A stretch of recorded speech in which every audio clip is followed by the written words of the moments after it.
Hello, everyone, and welcome to the first session of the seminar, The Triple-Helix Structure of World History by the new center organizer, Mohammad Salemy. Mohammad Salemy is an independent Berlin-based artist, critic, and curator from Canada. He holds a BFA from Emily Carr University and an MA in Critical Curatorial Studies from the University of British Columbia. He has shown his works in Ashghal Alban Homework 7, Beirut 2015, Vite der Wied Rotterdam 2015, and Robot Love Eindhoven 2018. His writings have been published in eFlux, Flash Art, The Rail, Broken Rail, Ocula, Arts of the Working Class, and Spike. Salem's curatorial experiment for machine use only was included in the 11th edition of Wanju Biennale 2016. Together with a changing cast, he forms the artist collective Alphabet Collection. Salemy is the organizer at the New Center for Research and Practice. He has been the co-founding organizer of the New Center since 2014 and the editor-in-chief of its publishing arm, Triple-Ampersand. He is also the editor of For Machine Use Only, Contemplations on Algorithmic Epistemology, 2016, and Model is the Message, Incredible Machines Conference 2022. Now I'll pass the mic to Mohammad Salemy so he can describe better the seminar, please. Hello, everyone. Welcome to the seminar, A Triple-Helix Philosophy of History. I can go on about a few things first, but I think the best is to just cut into the lecture.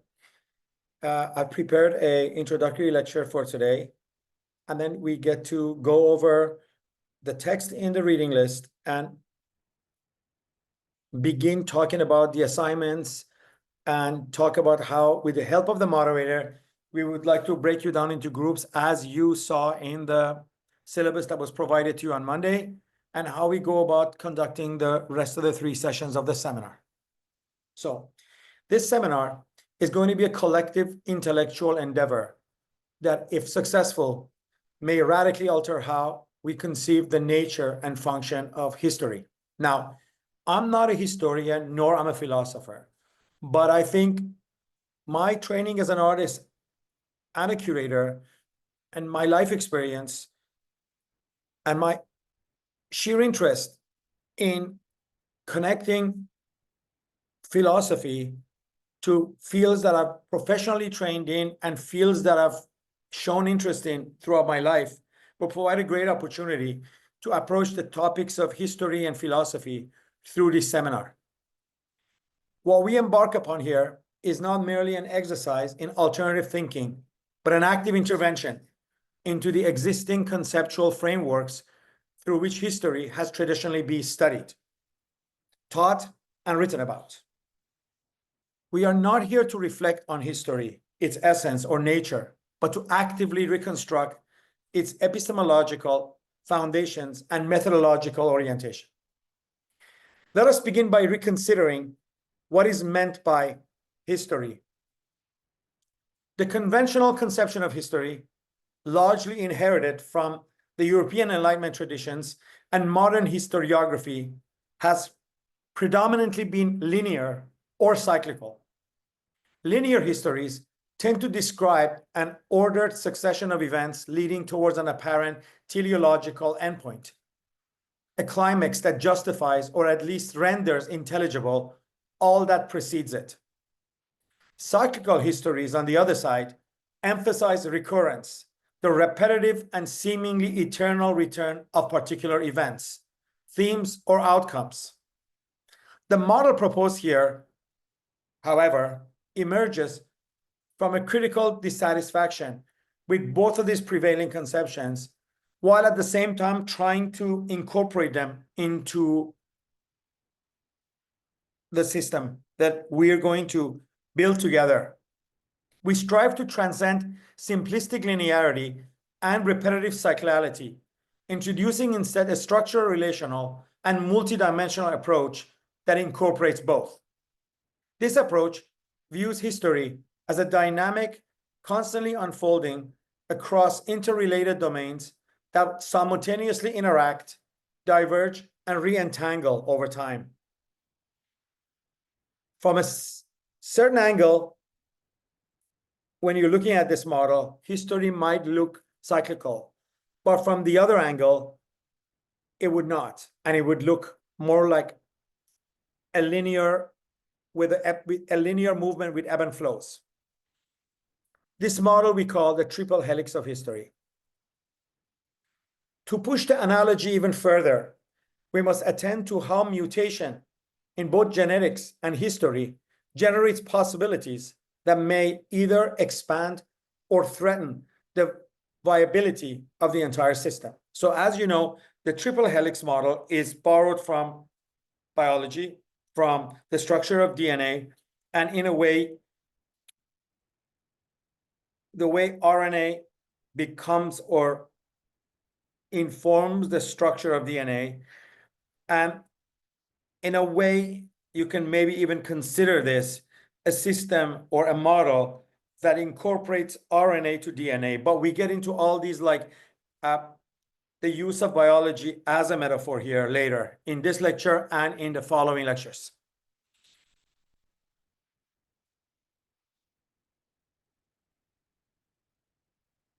So in the biological sphere, a mutation can introduce novel traits that allow an organism to adapt to new environments, thus increasing its chances of survival and reproduction. At the same time, other mutations can destabilize regulatory processes, resulting in runaway growth, dysfunction, or the catastrophic breakdown, exemplified, for example, by cancer. Mutation is ambivalent. It is both a source of innovation and a potential vector of collapse. This dual character of mutation is equally present in our triple helix of historical processes. Take, for instance, the generative mutation of the Industrial Revolution, or the technological breakthroughs in steam power and mechanized production. They did not emerge as a predetermined result of linear developments, but as unpredictable innovations that reconfigured the relationship between nature, technology, and society. These mutations enabled new forms of economic organization, urban life, and social consciousness, expanding the capacities of the collective in unprecedented ways. They produced not just new machines, but new imaginaries, new forms of subjectivity, and even a new planetary relation to the environment. The helix mutated, and with it, history itself entered a novel regime of possibility.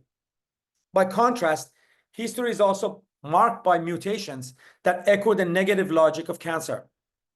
Consider the escalation of total war in the 20th century, made possible also by technological advances, but this time in weapons and logistics.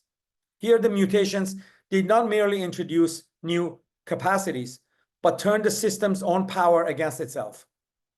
The development of nuclear weapons, for example, produced a kind of autoimmune crisis within the triple helix. What was intended as a form of collective security mutated into a permanent state of existential risk, which we saw some episode of it play in the last 2 weeks that began with Israel's attack on nuclear sites and other military sites in Iran on June 13, followed by the US bombing of the Ferdo nuclear facility near Isfahan, Iran. Here, the mutation did not merely introduce new capacities, but turned the system's own power against itself.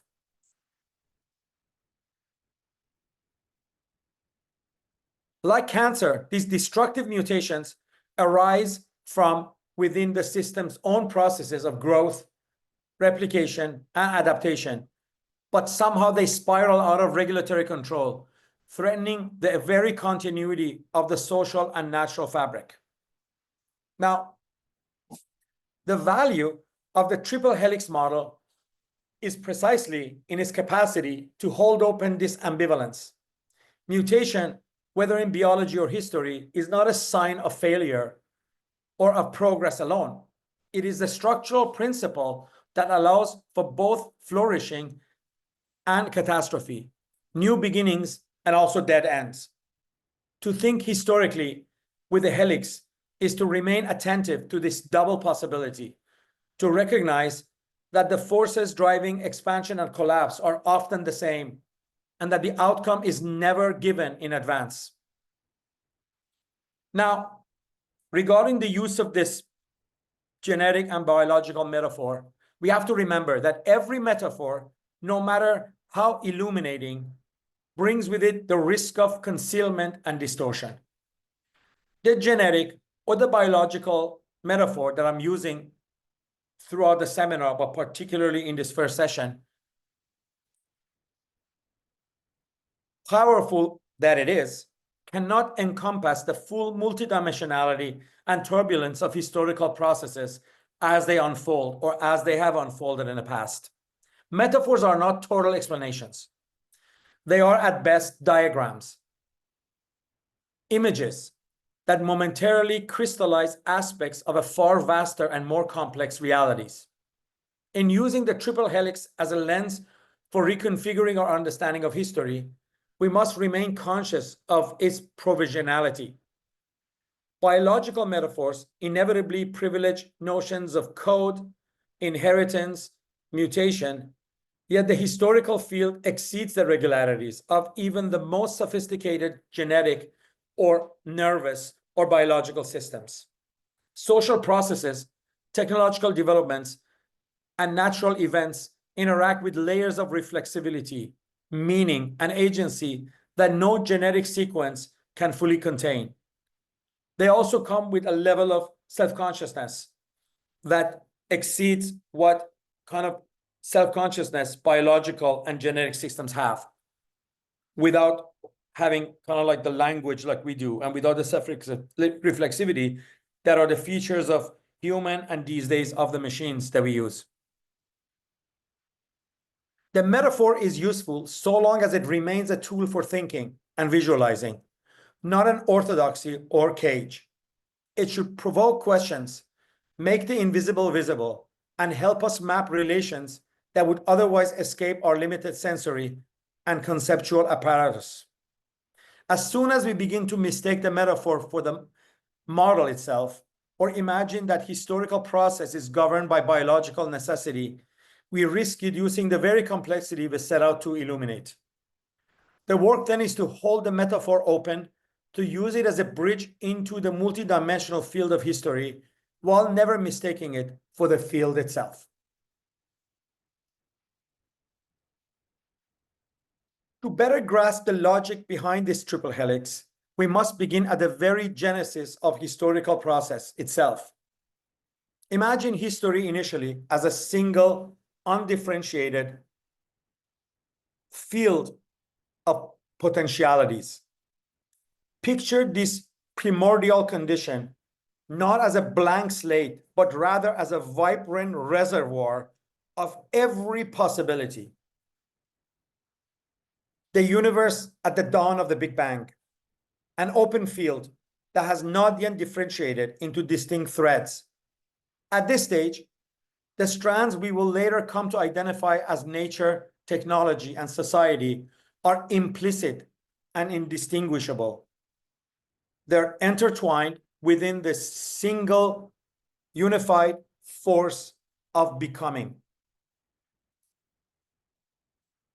The transition from this undifferentiated state to a differentiated triple helix is both abrupt and gradual, both mutational and evolutionary, unfolding through historical processes that rapidly and or incrementally delineate and define these separate but interrelated strands.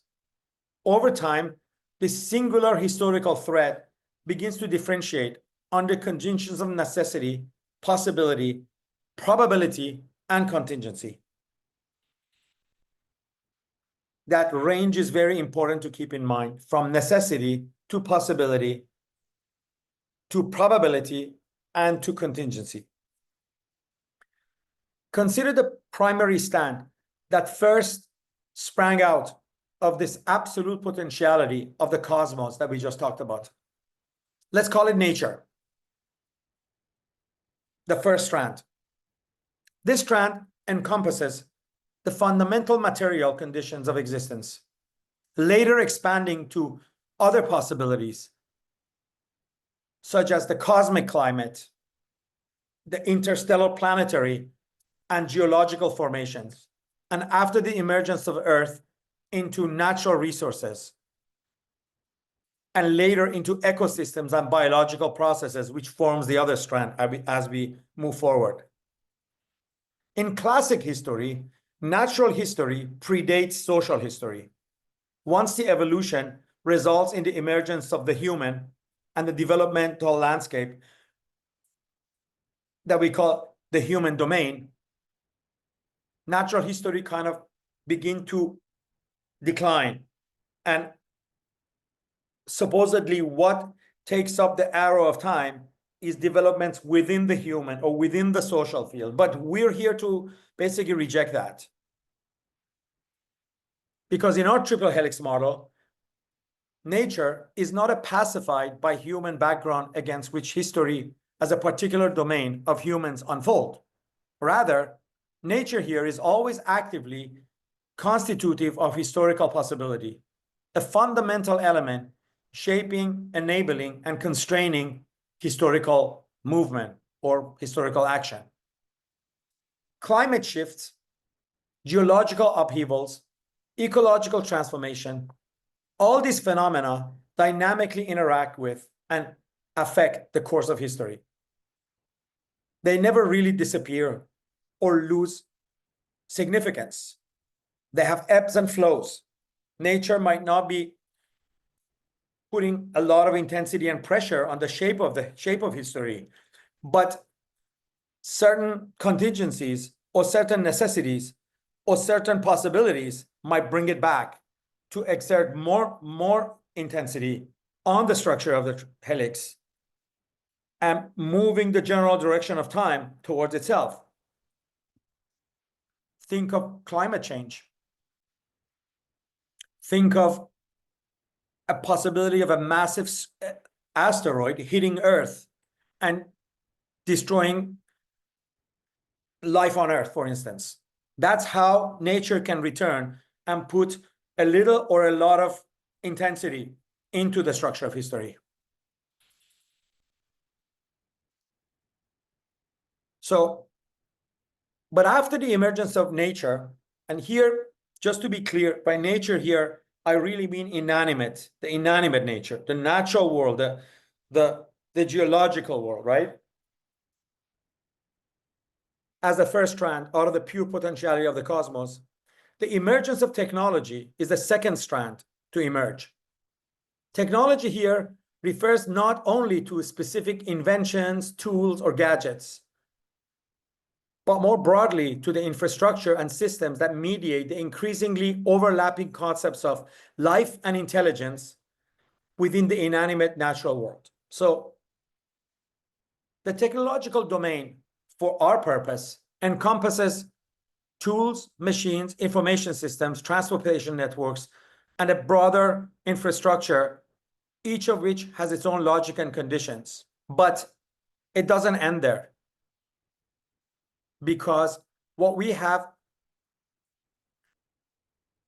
here is we're going to project this idea of nature back into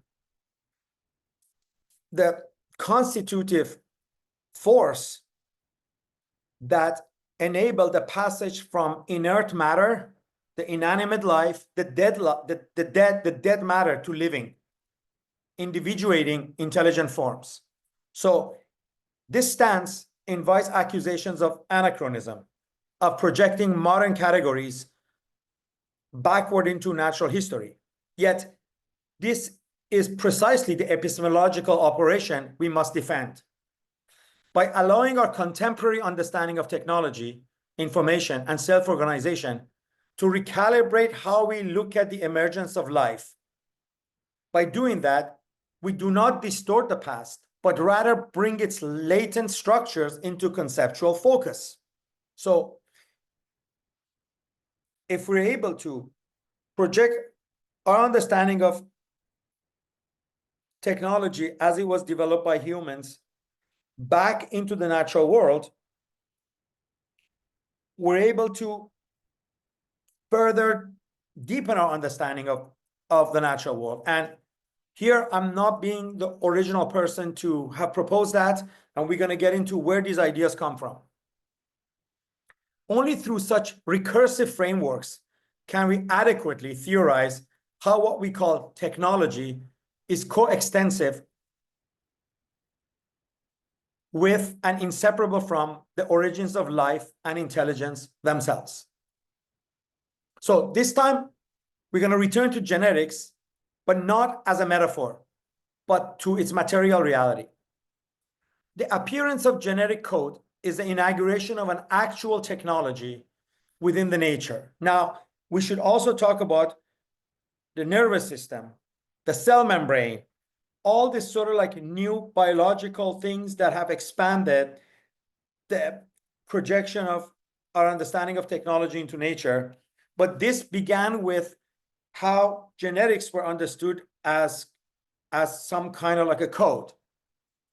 But it hasn't stopped there. And just for a footnote, a series of very important lectures co-organized by one of our instructors, Ben Woodard, in Berlin last month, shed light on so many other technological or informational aspect of biology that have been overlooked in biology because of the great force of sort of like seeing everything through the lens of genetics. But that's something that we can get into in future lectures and sort of like what do you call it? Optional extra readings that I can give you.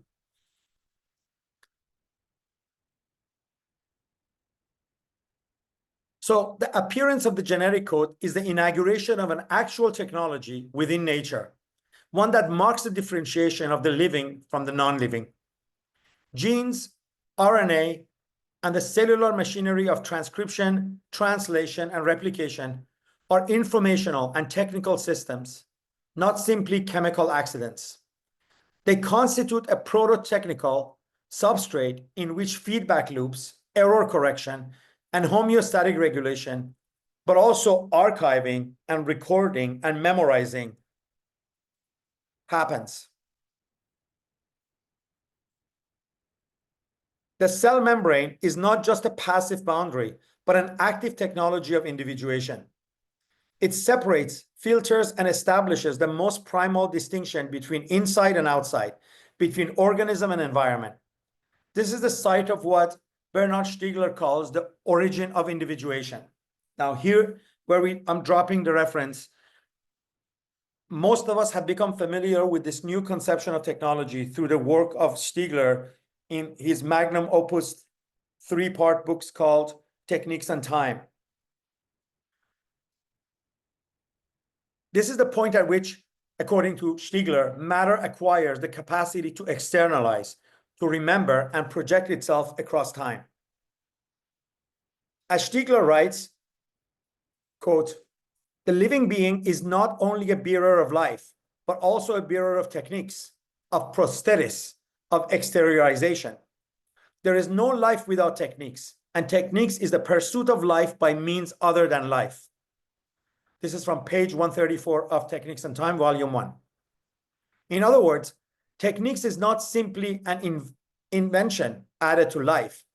It is the constitutive horizon that allows life to emerge as a differentiated process. Technology here refers to the totality of information processing mechanisms, not just the one developed by humans.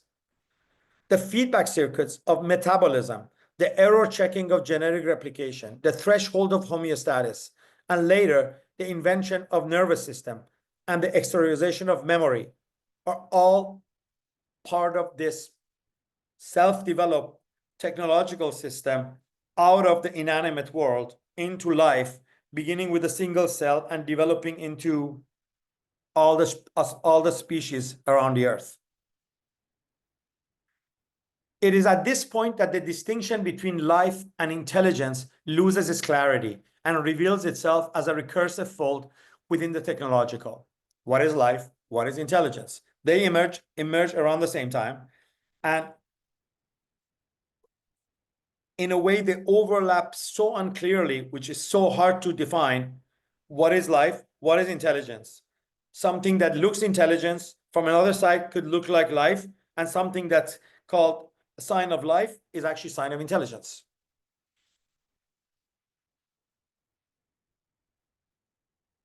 The first nervous systems are themselves technical innovations of living matter, enabling new modalities of sensing, anticipating, and manipulating the environment.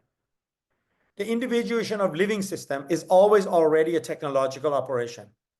In Stigler's sense, a continuous negotiation with entropy and ongoing improvisation upon the limits of matter and energy, a memory of the living that is always projected outside of itself, shows to us that biological processes are technological at their best. From this vantage, from this point of view, technology is not simply an external apparatus imposed on nature, nor the exclusive property of post-human or social evolution. Rather, technology is what emerges when nature produces forms capable of storing, transmitting, and transforming information. The evolutionary process, in this view, is already technological. Every leap from cell to multicellular organism, from nervous system to consciousness, from consciousness to culture, from culture to politics, all a technological event. Life forms are only biological.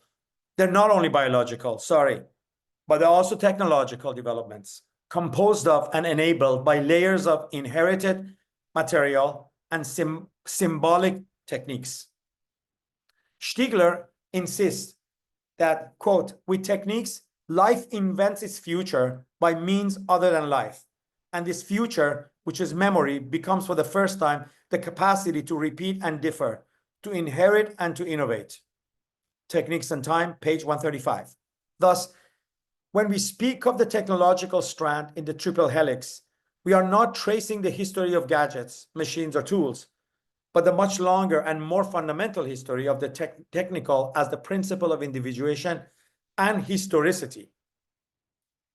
Technology, understood in this expanded sense, is a process by which the cosmos learns to fold, record, and transmit its own novelty.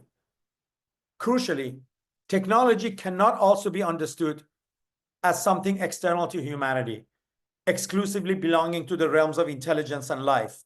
Rather, it also constitutes humanity's intrinsic mode of engaging with, transforming, and interpreting both the animate and inanimate nature. So there's one end of technology that is an exclusive domain of humans, comes out of the tradition of the emergence of language, and it goes where we all know where it is, with the development of AI and automation. But on the other end, has a foot in natural history, as the way natural history was understood, or is understood in its classical sense. So technology, thus, is the birth site of both life and intelligence, the eruptive second strand that splits from nature, and in so doing, makes possible the emergence of society as a third, collective, and individuating process. Now, I'm not going over the third process as much because there's been a lot of work done in the last 15, 20 years in sort of understanding social processes as technologies. I remember when I began doing my MA at UBC for curatorial studies, this was my obsession. This was my understanding, and this was my research. I got a lot of pushback for it, where I did a paper on the virtuality of the New York subway system, where I compared basically the logic and the structure of New York subway with web development. I remember not only the professor in the PhD level seminar, but some students completely rejecting my understanding and basically saying that, oh, you know, you're an artist, you don't come from a real academic background, and you just you're just been someone excited about technology, and you just like to project it on everything and see technology. Of course, they were wrong, because people who are actually more specialized than an artist or a curator in these matters in the following years kind of like expanded our knowledge of how a lot of systems developed in the society around us have been very similar to sort of electronic technologies or electric technologies, or just a basic thermometer or thermostat with homeostasis, with feedback loop and all that. So I'm not spending a lot of time on insisting what is society and how society relates to technology, because we have a pretty good understanding of what society is and how it overlaps with technology. I assume that you do. If you don't, we can discuss it in a question and answer period. But the third strand that I call society here, because of what we talked about, must now be fundamentally rethought in light of our expanded conception of technology as a technical logic at work, not only in machines and tools, but in the very processes that make life and intelligence possible. So if technology is not a mere externality or supplement, but rather an intrinsic capacity for matter to exteriorize, individuate, and invert new forms, then society too cannot be reduced to a static set of institutions or a catalog of collective behaviors. Instead, society becomes a site where individuation, memory, and anticipation achieve a higher order and a new distributed form, a process of co-constitution that operates at the level of language, law, ritual, exchange, and symbolic mediation. And we should put art right there. Social, political, and economic history is not simply the record of what groups do together, but the ongoing negotiation of boundaries, meanings, and the forms of agency between living systems, their technologies, and the material world. Society emerges where the technical capacity for exteriorization, first enacted in genes, cells, and nervous systems, find its amplification and reflexivity in shared memory, collective imagination, and the invention of the symbolic. It is in society that the technical and the natural are made available for interpretation, contestation, and transformation by the collective. Every language is a technology, every institution a kind of a tool or apparatus for coordinating attention, distributing power, and organizing the future. Yet society is never autonomous, never free from the tensions and demands of the other strands. Its evolution is shaped and sometimes destabilized by technological mutation and natural constraints put on it. The social, thus, is always in negotiation with the non-human logics of ecology and matter that impose limits, disruptions, or affordances, and with the technical mediation, writing, infrastructure, communication networks, and these days, artificial intelligence. These are what make possible new scales and intensities of collective life. Political and economic history, therefore, is not only a chronicle of decisions and events, but a record of how groups contend with their own contingency, how they respond to technological shocks, to ecological crises, and opportunities for reorganization. In this sense, the social strand is not a container for pre-given identities or roles, or for the other strands that existed, because it cannot control the two. The society is incapable of controlling the technological strand or the natural strand. Sometimes politicians forget that.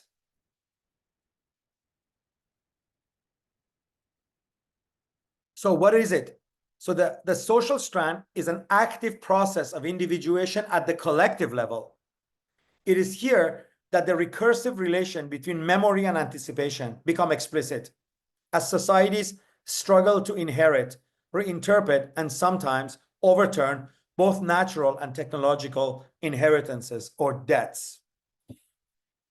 And we will get into this idea of inheritance and debt later in other lectures, because they're very important to how we define the third strand. Social organization is not simply an effect of natural or technological change, but also a producer of new possibilities, new constraints, and new forms of historical time. The society strand, therefore, is not isolated.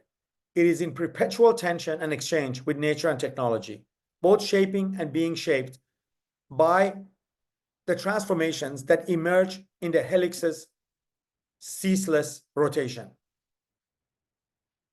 To conceive of society in this way is to refuse the reduction of the social to either a mechanical outcome of technological change or a passive reflection of ecological constraint, or an autonomous force based on economy as it's understood in classical Marxism.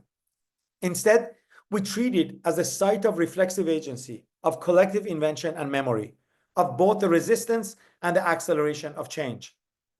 It is where history becomes thinkable, narratable, and crucially open to intervention. So sort of like closer to where we are, to the end of this description of the three strands. This approach to history allows us to theorize the historical field as one in which technology is always already present, and not as an artifact of sociality, but as the condition of possibility for the emergence of the living, the intelligence, and the collective. And you can just follow the same logic to how nature relates to technology, how the society relates to nature and technology. So again, to bring it one more time, rather than being anachronistic, this type of reading helps us to reveal the hidden technological logic and that animate natural history, and in turn, the hidden natural logics that persist in our most advanced technological societies. I emphasize that because I want you to see how the depth we have still to nature, and the depth we have to nature, and how the notion of society is entangled with technology.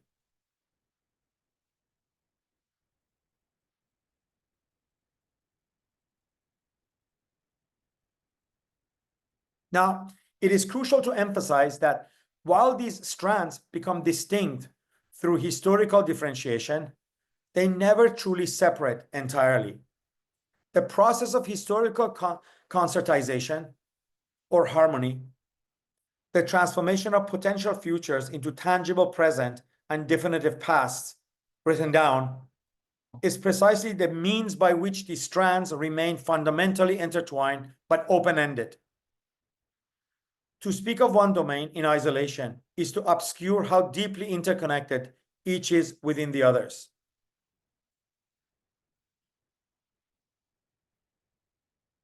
Now, to return for a moment to genetics as a metaphor, consider the remarkable choreography that unfolds within every living cell. At the heart of the cell lies the nucleus, a central compartment that acts as a secure library or archive. Here, the entirety of the cell's instruction, which is called DNA, remains tightly coiled, protected, and preserved. So our triple helix actually looks like the structure of DNA. Two strands with those step ladders connecting them, right? But here now we're talking about DNA, not the triple helix. DNA, with its iconic double helix structure, serves as the master blueprint for life. Each segment encodes a specific possibilities for growth, differentiation, or function, just as a text contains sentences and paragraphs that instruct, guides, or prescribe. Yet the DNA itself never leaves the sanctuary of the nucleus. Instead, when the cell needs to act, when it must build, when it must repair, when it must respond, it produces a temporary working copy of just the relevant section. This relevant section is called RNA. It's a single-stranded thing with those steps going out without the other side. If the DNA has a two side, the RNA has one with only the steps. You can look up the pictures online.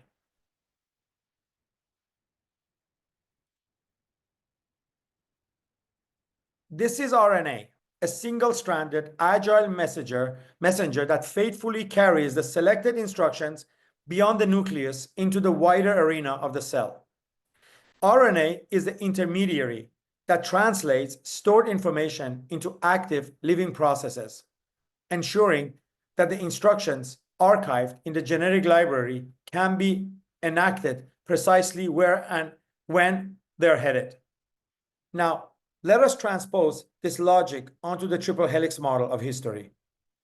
If we think of DNA as a figure of the deep, entangled code of historical possibility, like the primordial cosmos we talked about, right? So in our triple helix model, history is this code that has all the potentialities of nature and of technology and society. They're woven together in a complex, tightly guided archive, which we call history. Then the triple helix is a way of both representing but then operationalizing this latent potential. So if the triple helix is where all potentialities are preserved in the form of a triple helix, the whole purpose of that is to be able to develop a method for building an RNA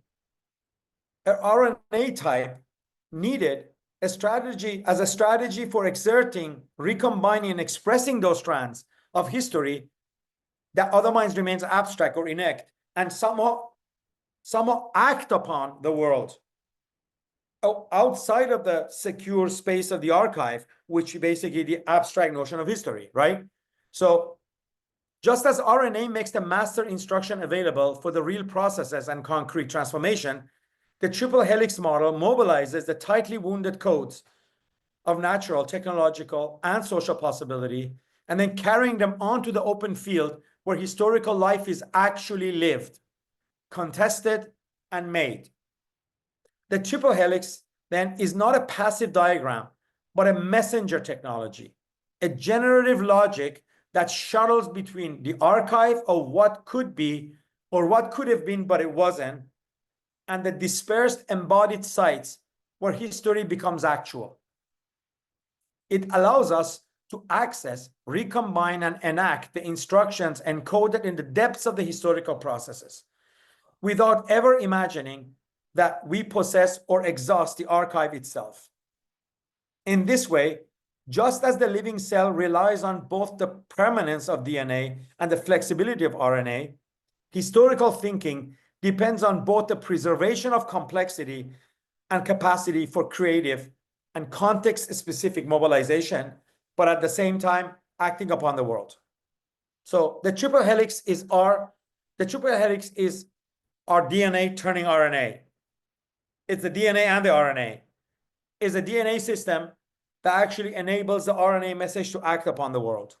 Now, we're going to figure all this out together. I will need to recruit your intelligence, your cognitive resources, your criticality, your reflections to help us develop these ideas. We are just in the beginning. With the help of the readings that I put together and you, we should be able to modify, reject partially, and reconstruct and rebuild a better conception of history throughout this seminar.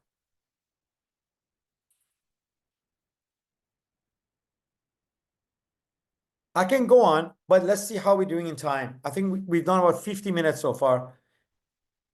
I have a little outro that I want to read. Now, so you have a better picture of what I mean by the triple helix as this seminar elaborates and expounds.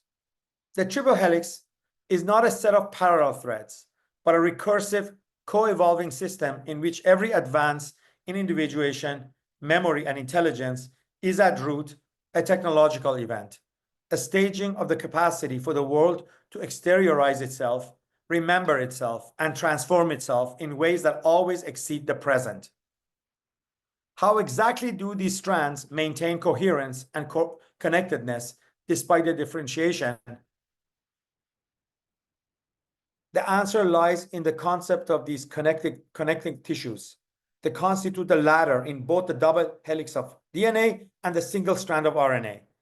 Those threads, those ladder steps that are constructed into the library of DNA, and then they're put together and made free through the process of RNA to go and enact on the world as the agent that moves inside and outside of the cell nucleus, are the connective tissues that act as dynamic mediators, continually facilitating interactions, translations, and exchange among the three strands.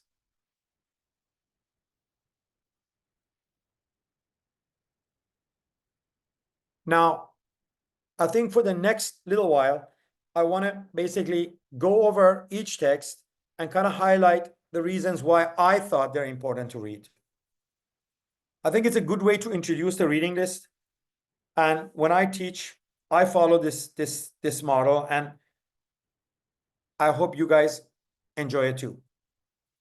So to engage our triple helix model meaningfully, we must not simply propose a new metaphor, but cultivate the intellectual sensitivity required to interrogate the deeper structures and assumptions underlying the practice of history itself.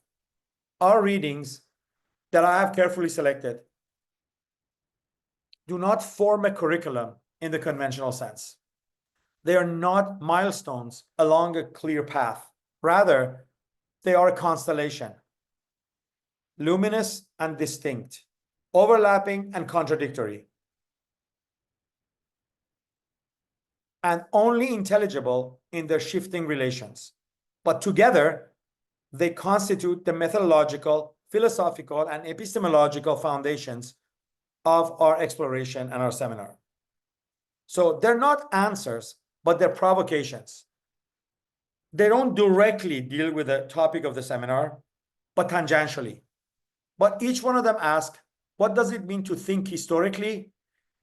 And what happens when our answers multiply, clash, or dissolve? So one by one, let's go first through the E.H. Carr's What is History? What Carr teaches us is not where history starts, but how it becomes legible, how facts crystallize into narratives. His challenge is deceptively simple. There are no more facts, only interpretations, selected within a specific intellectual, political, and institutional context. This position is not relativism, but reflexivity. Carr deflates the myth of the historian as a passive collector of objective truths, someone who finds objects underneath the earth and then cleans them up and put them on pedestal for us to see and understand. He rejects that. And instead, he positions them as nodes within a socio-historical matrix. For Carr, the historian is both subject and object of history. His work anchors us in the epistemological stakes of our project. If every account of history is shaped by the standpoint and system from which it emerges, then our own attempt to model history through a triple helix must equally be understood as an intervention, a structured imposition of form, selection, maybe prejudice even, and intentional emphasis. Carr does not merely prepare us to read history differently. He demands that we read ourselves as historical agents, embedded in the very narratives we seek to understand and construct at the same time. So, for the second one, we move to Hegel and preface to the philosophy of history.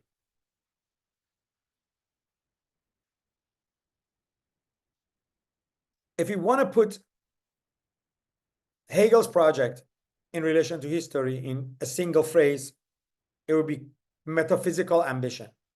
So Hegel approaches history as a philosopher, as someone who wants to turn other abstractions into more meta forms of abstraction.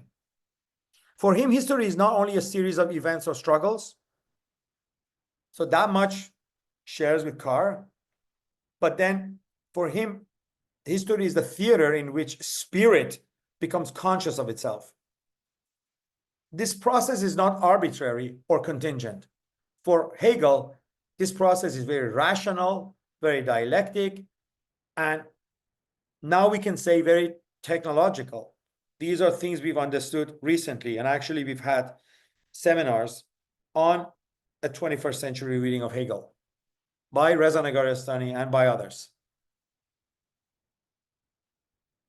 So for Hegel, freedom is the axis upon which world history rotates, the hidden logic that gives meaning to its apparent chaos. And yet, we do not read Hegel to accept his conclusions. We read him to inherit his provocations, his insistence on historical intelligibility. So we agree that history is self-conscious, and maybe that's the only thing we agree with Hegel. But for that, we need to read and understand the system through which he arrives at this conclusion. For him, history unfolds according to rational principles. This element forces us to confront the possibility that what appears accidental may in fact express an immanent structure. But we also have to keep in mind that it may not. So whether or not one believes in spirit, the demand to think history as more than a sequence, to think of it as a necessity, not a particular unfolding of history, but history itself as a necessity, as the working out of an inner contradictions, like dialectics, is unavoidable. So Hegel's method, his dialectic, becomes a formal challenge to all simplistic casual accounts of history. And in our context, Hegel invites us to consider whether the entanglements of nature, technology, and society are intelligible only when understood through their tensions, the dialectics that happens between them, and the synthesis and resolution of these dialectics. So this is what we borrow from Hegel.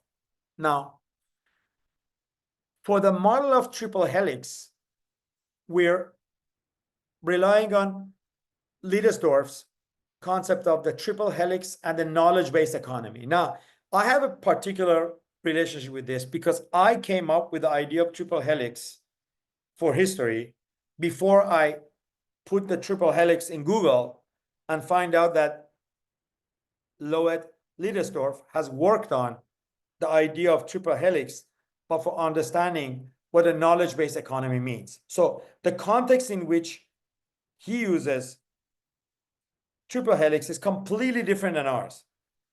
But what was interesting to me was that the way the three are constructed, as I explained, are constructed, bears like visual semblance, structural resemblance with what I'm proposing here. So I thought we should include this and basically extract that as an abstraction out of his idea of how he models what he calls knowledge-based economy.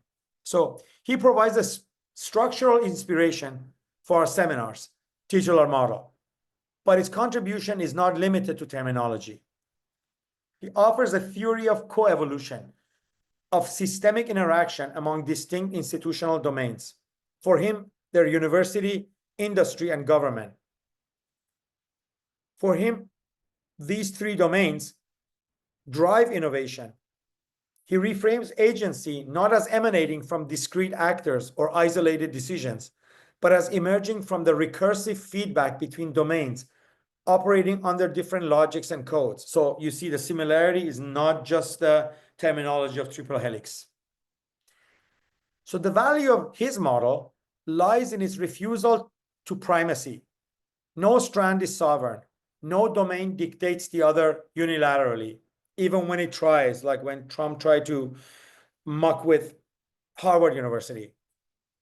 Instead, transformation emerges through translation and mutual irritation. What one sphere cannot do alone, the three can affect together. And, this can also be, look at the corrosive effect, like neoliberalism in education was a project that all three strands, according to Lidersdorf, worked on. The industry pushed for neoliberalism in universities, the government pushed for it, and university itself pushed for it. That's why it was so successful. That's why the university system is at the brink of breakdown, because of how successful the privatization and the neoliberal project was at reshaping university in the last 25 years or more. By appropriating and extending his model for our model, we pose a question he does not explicitly ask. What happens when we expand his triadic structure beyond institutions and into ontological domains, like nature, technology, and society? Can we generalize this interactive schema that he has developed to the historical field at large? So, to summarize, Liedesdorf teaches us to think relationally, but he also warns us. Once you see feedback everywhere, it becomes harder to maintain simple moral or political causality. Every strand conditions the other. Every intervention is systemic. Now, we get to my favorite text that I've provided, and I think this text is also fundamental in ways that if you manage to read the section that I carefully myself scanned for you, because this book is not available online, and the only copy of it on archive.org I could not access. So I painstakingly scanned all those pages, about, I think it's from page 50, 60, all the way to 100 something, right? The first chapter of the book and the introduction is Alua Regal's Historical Grammar of the Visual Arts. So Regal is our first portal into the aesthetic and symbolic domain, but he refuses the superficiality often associated with art history. So for him, visual form is not decorative, but philosophical. Artworks for Regal are not just dead objects, but expressions of worldview and material condensations of shifting metaphysical relationship between humanity, nature, and the divine. That's his Triple-Helix. In tracing the grammar of visual arts, from the ancient abstraction to Renaissance naturalism to Baroque dynamism, Regal reveals how art registers transformations that occur across society, nature, and society, or what Hegel would have called spirit. He offers a history of motives, not as style, but as the tectonics of cultural meaning. And perhaps more radically, he situates the struggle for form as a contest between human intention and natural resistance. Every artwork for Regal is a site of mediation between nature's chaos, technological constraint and possibilities, and social aspiration of the artist and the society that receives the art. So Regal's grammar is not simply descriptive, it is diagnostic.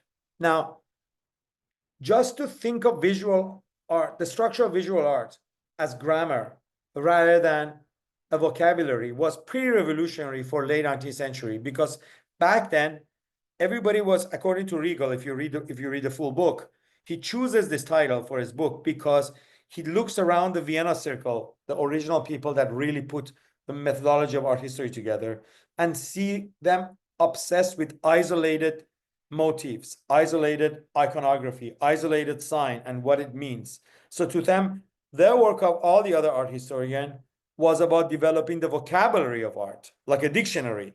But he was interested in the hidden structure, which for him, the metaphor for that was grammar. And that's why the title of the book is Grammar of Visual Arts. And if you ever manage to purchase the book, which I super recommend you do, the book consists of his 10-session master or PhD level seminar that he gave once.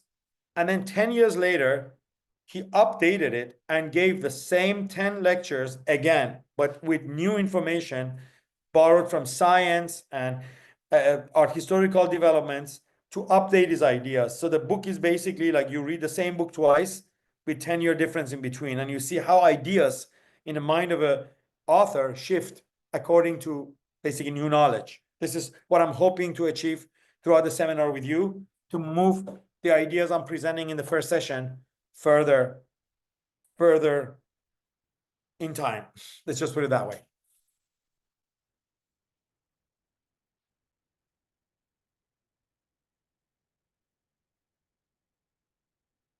So Riegel shows us how deep these structures, often unacknowledged, manifest in the visible world. So again, he's not trying to find meaning of certain things, but he's looking to see these invisible deep structures, yet on the very surface that full of signs that could be isolated and studied on their own. Riegel reminds us that the visual is not a surface effect, but the record of the helix's very twisting and invisibility. Now, we also have another piece by Riegel, which is also a very favorite text of mine, which is called The Modern Cult of Monuments. This text was written as a commission by the city of Vienna. He was a curator at the Museum of Craft and Design in Vienna. And basically, Vienna wanted to renovate its monuments. So they just asked the curator at the university, at the museum, and a university professor to write them a recommendation paper on how the city must go about and renewing or reworking the monuments and making them anew. So in this shorter but equally potent essay, Riegel turns from form to memory. He asks not what we see in art, but what we choose to preserve and why we do that. He identifies multiple competing values attached to historical artifacts, like age value, historical value, artistic value. Each speaks to a different relationship to time and to the past. Here, preservation is revealed to be ideological. What we choose to monumentalize is a function of what we want history to mean to us now and means to the future generations later. In other words, memory for him is totally political, and the past is always reconstructed in the present. And the cult of monument is not about the objects themselves, but about the need they serve. In our Triple-Helix, Riegel's intervention in this second text is twofold. First, he exposes how technological and institutional means shape social memory.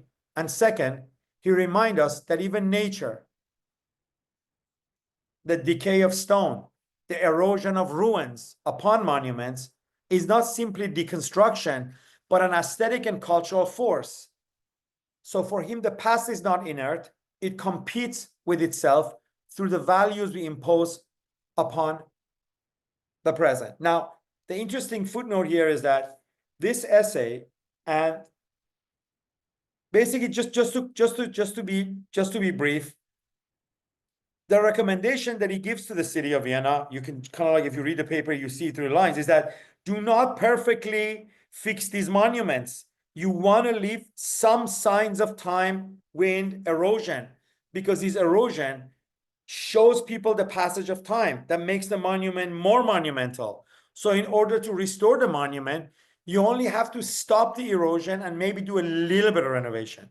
And this idea basically was, according to many people, was picked by Walter Benjamin when he developed the idea of aura in that famous essay called the work of art and the work of art and the work of art in the age of mechanical reproduction, or mechanical reproducibility, or technological reproducibility, or whichever version of the name, or the essay you want to follow. So actually, this text is fundamental for shaping Benjamin's idea of the work of art in an essay that is like super fundamental for art, the art and the curatorial field. So I'm kind of like giving you the reference for how Benjamin thought of aura, because according to people who research this, the idea of aura came from this essay, and how Riegel insists on the preservation of aging as what gives more power to these monuments. Just thought that's a good little.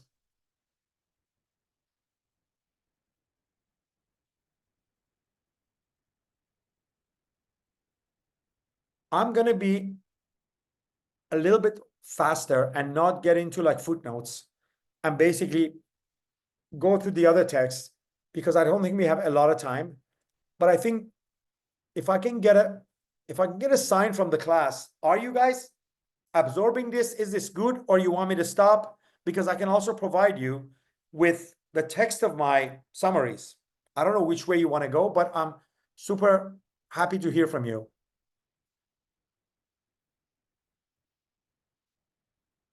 Hello?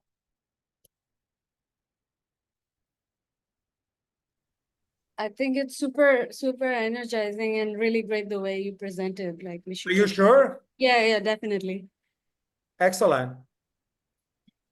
I mean, you also engage in doing something else. So if actually like the lecture, while you're taking care of your kid, is still engaging, I think for everybody else who's only doing one thing, right?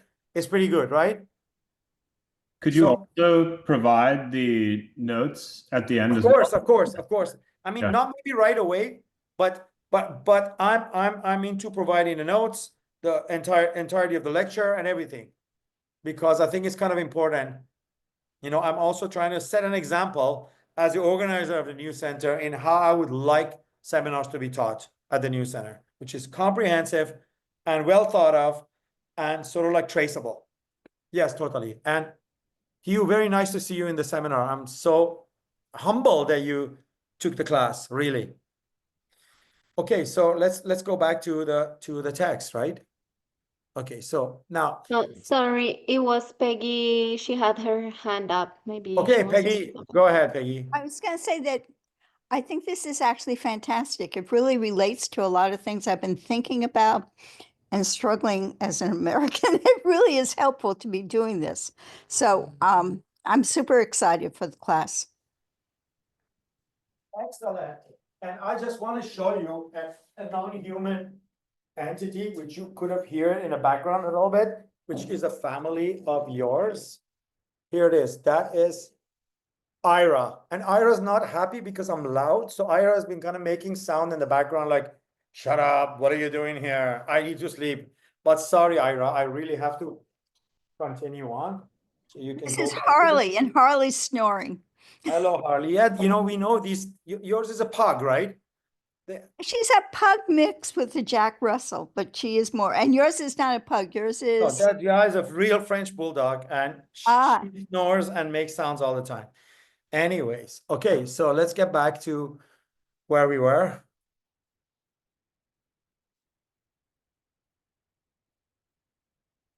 Here we are. So the Thomas Kuhn's text, most of you probably have heard of it, if not have read it, right? It's very important because it's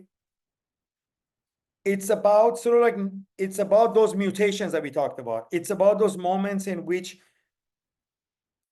quantified change causes a qualitative transformation, right? Where gradual change leads to a leap, right?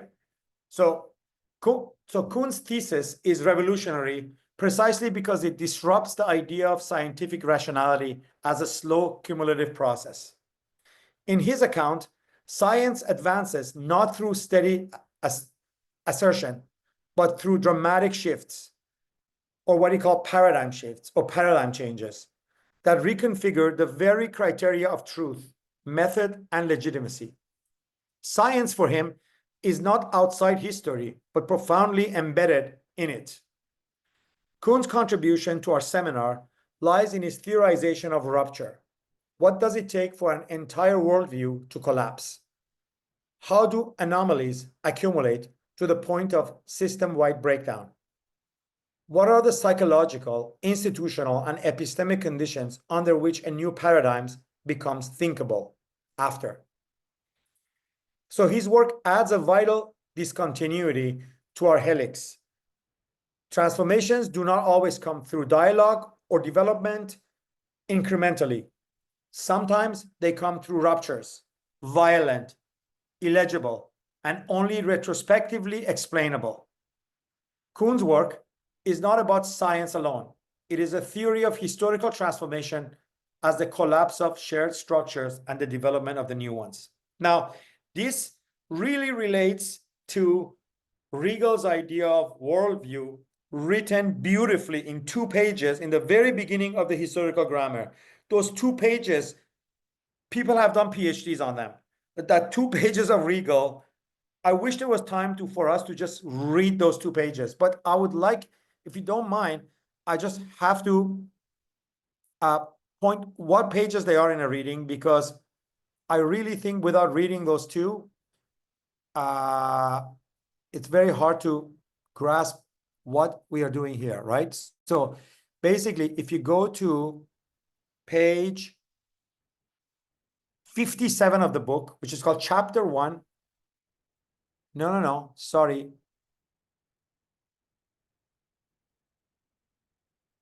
Oh my God, my scan did not include it. No. I have to send these 2 pages separately to you because I really thought, oh no, there it is. Oh no, it's in the page. It's in a page 55, but I think the page 55 is somehow missing here because we go from 53 straight to 56. So we only read the last bit of that, which is page 56. Now I'm going to try to grab the book.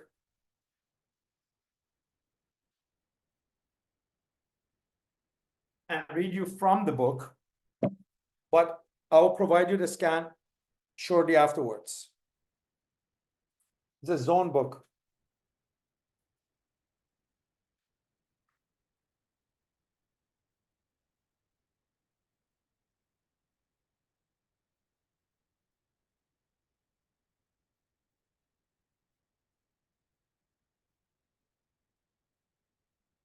So basically, he says, within knowable historical time, the understanding of man's relation to matter, which we simply call human worldview, has undergone 2 substantial changes. So here he's talking about like the 3 classic categories of history, right? Basically, how we have the antiquity, the Middle Ages, and the modern era, right? So, and for him, history of visual arts basically follows the same structure. We have the art of the antiquities, the art of the Middle Ages, and the art of the modern era. So the first period in the antiquities encompasses all antiquity from the beginning of time to the year 313, with the proclamation of Christianity as the official state religion in Roman Empire. The second, which is the Middle Ages, starts from 313 and lasts till 1520, with the death of Raphael and Pope Leo X and the expansion of the Reformation. So basically, the arrival of Martin Luther, Renaissance and all that, and everything after that is the modern period. Now, immediately we want to push back and say, these are rigid timelines. How did he figure out where one starts and where he ends? So he follows up by saying, it need hardly be stated explicitly that the 2 about specific dates and the 3 categories may not and shall not be held as absolute boundaries. Rather, within each age, we may distinguish 3 sub-periods. The first representing the development of a particular time and worldview. The second, usually very brief, represent the worldview at the peak of perfection. And the third, representing the process of its decline and eventual collapse. As a rule, the final sub-period, so the 3 overlaps, how, as one worldview is disappearing, another worldview is going up. This is like Riegel's model in late 19th century, right? So as a rule, this final sub-period provides as much insight into the subsequent worldview as that which is about to bring to close. Conversely, so basically what he's saying is that the period of a decline of a worldview tells us a lot about what kind of worldview, what kind of like world we see erupting afterwards. And this is the link between him and Kuhn, right? And this is, here comes the most important sentence in the whole intro, where he says, Conversely, no obsolete worldview, once overcome, vanishes instantly from the face of the earth. Although it might not preserve as a deep-rooted conviction, it can, thanks to the pressure of tradition, continue to reverberate for centuries in outer form. These forms play the most important role in the visual arts. So basically, for him, the study of visual arts has a two-sided agenda. One is to look at it as a place where we can trace the ontology of old civilizations, old worldviews, old cultures. And then the other one is by looking at a decline of a worldview, we can anticipate what kind of eruptions, what kind of mutations, what kind of large shifts are about to come that would basically end a paradigm and jumpstart the next one. So now that I took the longest time in the world to do this little footnote, we can maybe go back to the rest of the text. So next we have the Archaeology of Knowledge, the chapter that is I've asked you to read by Foucault. So to me, Foucault deepens Kuhn's insight and, in a way, Riegel, by shifting the focus from the content of knowledge to its conditions of emergence. So Foucault's archaeology is not a digging down into the truth, but a mapping of the systems that make particular discourses possible. It's a cybernetic project to basically focus on these specificities and how they relate to each other, and then how these relations kind of like have more to say about what's happening than the actual happenings, actual events and things that happen. What governs the legibility of a statement, for instance, a historical statements? How are discourses policed and normalized and excluded? In case of histories, how histories are policed, normalized, and excluded. So Foucault's contribution to our Triple-Helix lies in his co-constitutive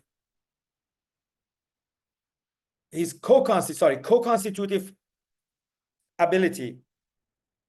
It's through Foucault that we can actually connect nature, technology, and society, and not seeing them only as interacting domains, but as sites of discursive production, shaped by historically specific regimes. What counts as nature, what qualifies as technology, what gets recognized as society, these are not self-evident. They are effects of power and how we reject certain powers who have defined them and try to take the power in our hand to redefining them. To think historically with Foucault is not to be relentlessly skeptical of origin stories and reject everything and deconstruct everything as it was unfortunately understood in academia, but to attend to discontinuities, to silences, to the rules of formation, only to basically break them, only to change them. So in our seminar, Foucault serves as a methodological conscience. He is there to remind us that we can never assume totality or coherence without asking ourselves what is making us to reject certain things and adopt certain things new. What is our motivations in changing the meaning of something or recontextualizing it? Now, to one of the most famous papers on history, Walter Benjamin's thesis on philosophy of history. So Benjamin's thesis are as poetic as they're political. They're against historicism, against linearity of time, against progress. And instead, he proposes a Messianic view of time. History as a structure of wreckage, a field of unredeemed suffering, a perpetual emergency. For him, Angelus Novus, or angel of history, is this allegorical figure, is blown forward into the future, facing a past strewn with ruins. This is why this figure is very, very reminiscent of where we are today, as the forces of technological progress is pushing us towards like automation and AI and singularity and AGI. We look back and all we see are ruins of the wars, unresolved conflicts, unresolved problems that we are finding ourselves with no time to attend to because we're too busy moving to the future. So this is one aspect of why his metaphors are needed, but also once inverted, Benjamin's philosophy of history is actually at the heart of how our existing AI, our existing systems work. The past is seen as a field of noise, field of unrelated data, field of basic things that are spread apart in your social media, in this email, in that data set. And the job of the machine is to basically find the speedy way forward by shortcutting through time, through reconstituting this. Actually, the AI's answer to Benjamin would be like, you couldn't do it as a human, but I can do both. I can put together the ruins for you, and I can tell you, first of all, how our particular configuration of the ruins will give you meaning of what past meant or how past needs to be seen, plus an extra reconfiguration of that to the game of probability and basically anticipation, but provide you a path to the future. And that's how AI works. So in a negative sense, Benjamin's Angelus Novus is a confused human where we stand today. But on the positive side, it is a figure of AI, is a figure of the artificial intelligence who can comfortably handle both a speedy road to the future and the ruins of the past put together as our understanding of the past and our pathway to the future. So that's why I thought it's very important to read Benjamin. Now, we're really getting close, half an hour, and there's only few more texts to read here, and I would prefer to not read it because we really need a half an hour for discussion and to figure out, are you happy with the seminar? And make sure you understand what I'm asking you to do and how you will be participating in a seminar. And I think we can even postpone the rest of the readings, and I can begin with that the next session, right? So, but let's preserve this last half hour to a little bit of discussion and going over the syllabus. So let's just pass it on to moderator, and I'm going to get a glass of water. Dear moderator.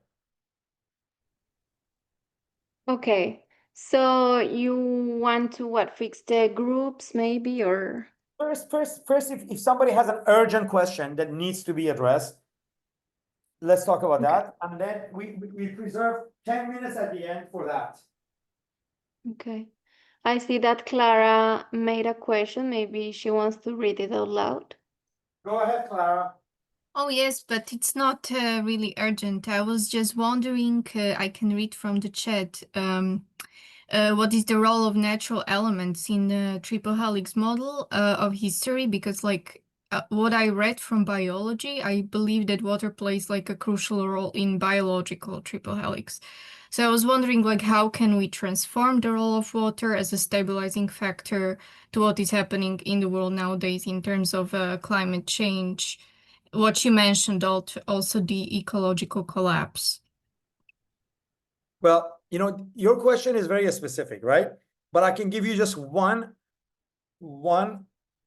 ironic answer, and it's like, if we can stop wasting water to cool down the data centers that powers the AI, I think we can do a lot with that water that's being evaporating into the air every day as you ask questions from your AI agents or you interact with any computer, right? Like, because it's increasingly apparent that like one of the most wasteful uses of water is cooling down technological systems. So, but these are the questions that actually we will bring in to create those connections, to basically find a metaphoric role for nervous system, for genes, and how we can use these biological metaphors for understanding of history. So maybe we can like leave it but I can only agree with the significance or the importance of questions like the one you asked. Any other questions? Clarify question. what, yeah. Go ahead. What kinds of questions you said? Very urgent questions or any kind? General questions about the seminar, general questions about the lecture you just heard, because I Okay. think I just maybe made too many fast leaps. Maybe there's things you need to be, let's just, or just any kind of comment, so I can get the initial feedback going, because I have to develop my future lectures, right? So I want to make sure that I'm like having some kind of feedback loop.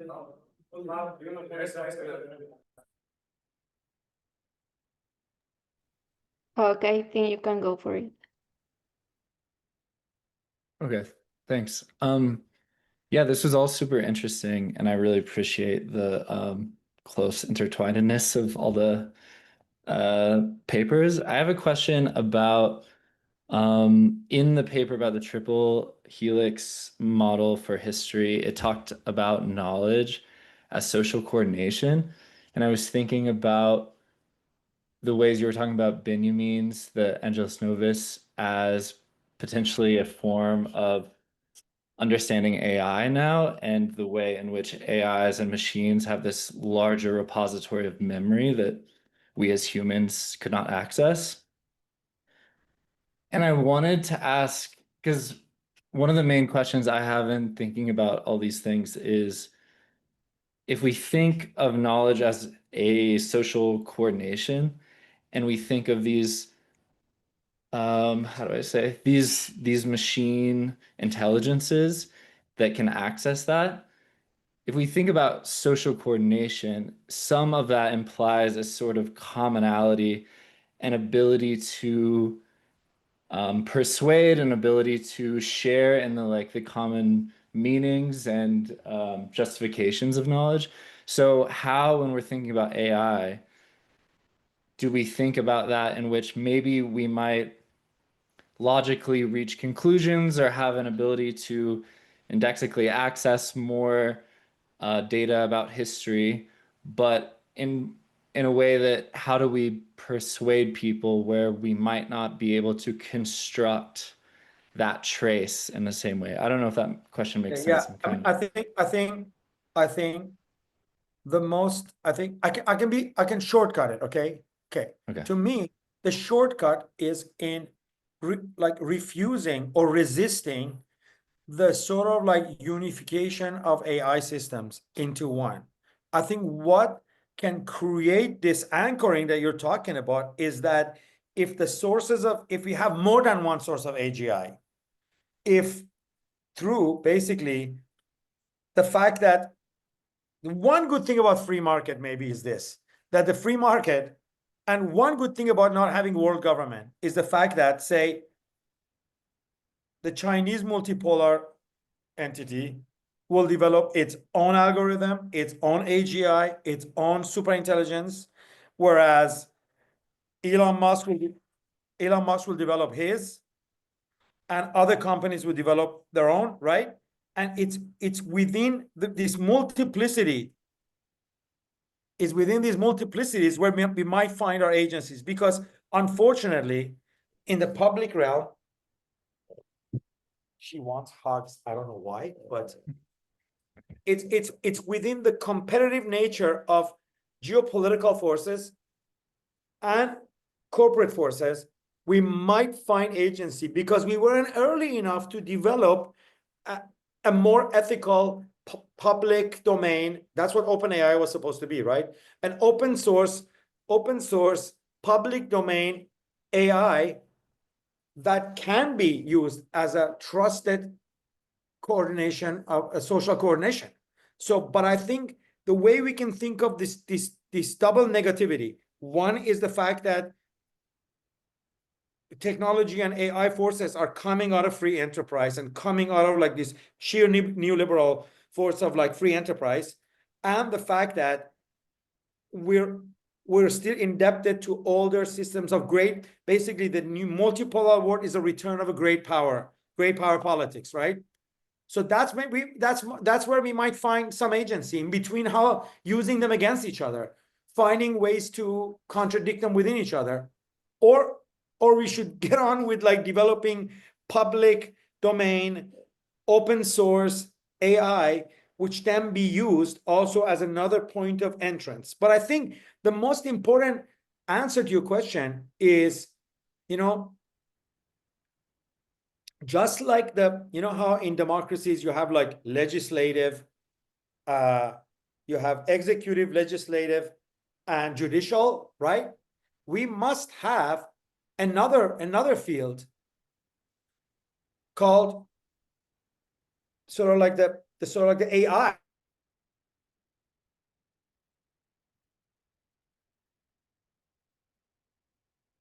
Power, its own jurisdiction, and its own way of sort of interacting with the other three. And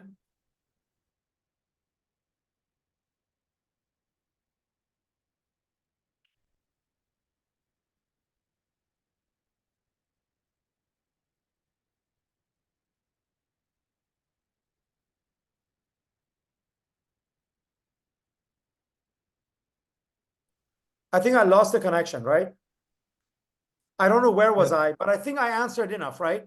I think it was good, Yeah, right? that's great. Thank you very much. I hope it was useful. Super useful. Thank you. You know what I was trying to say at the very end was that I'm going to say it because it's an important principle, that is, we need to create a autonomous power base for this emerging technology, just like the legislative and the parliament, legislative and the executive and the judiciary. Maybe we need a fourth force called the AI, which is semi-independent and interact with the three, but does not get subsumed by the government or the corporations. And it retains some independence, even though it's related to the other fields of power, but it has its own independence, and also its independence is international. So imagine an international body that relates to different nation states and different geopolitical forces. And yes, each country will have its own AI agency that relates to this larger international AI agency. But this international AI agency is where a lot of conflicts gets resolved, and a lot of basic stuff gets universalized for all human beings, like almost like a universal declaration of human rights. And then certain countries, certain geopolitical groupings will have to subscribe to it in order to have access to certain networks. And this way, if we can think about what kind of systems we need to manage this, I think this is where we're going to find a social coordination. Super interesting. Thank you. Yeah. A lot to chew on. Thanks. Okay, so let's get to maybe the syllabus, right?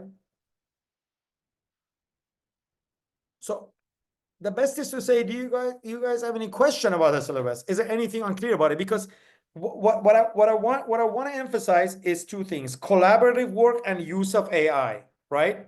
Super important.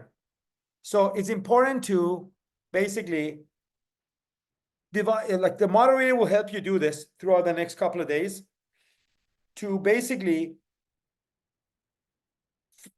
create the groups needed, and then have someone in each group that is responsible for coordinating the working within the group, or maybe two people, one internal, one external, and someone with a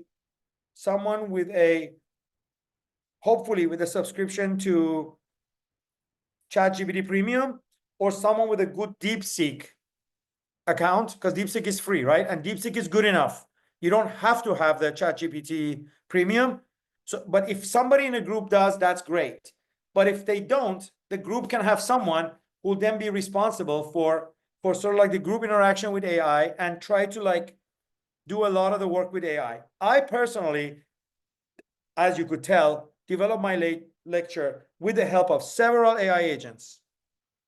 I'm very familiar with the text I'm providing you. I've read them several times myself, but the power of that lecture doesn't come from Mohammad Salemy alone. It comes from the way I can ask the right questions, a specific right prompts from the AI, and get the answer that would shock me, not because they resemble how I think about the world, but because they add to it, challenge me, and add to it, right? So we were not going to shy away from the use of AI. We will not pretend we're not using it. You know, like those people who write books about how AI is evil, but they use ChatGPT to write a book. It's like, really?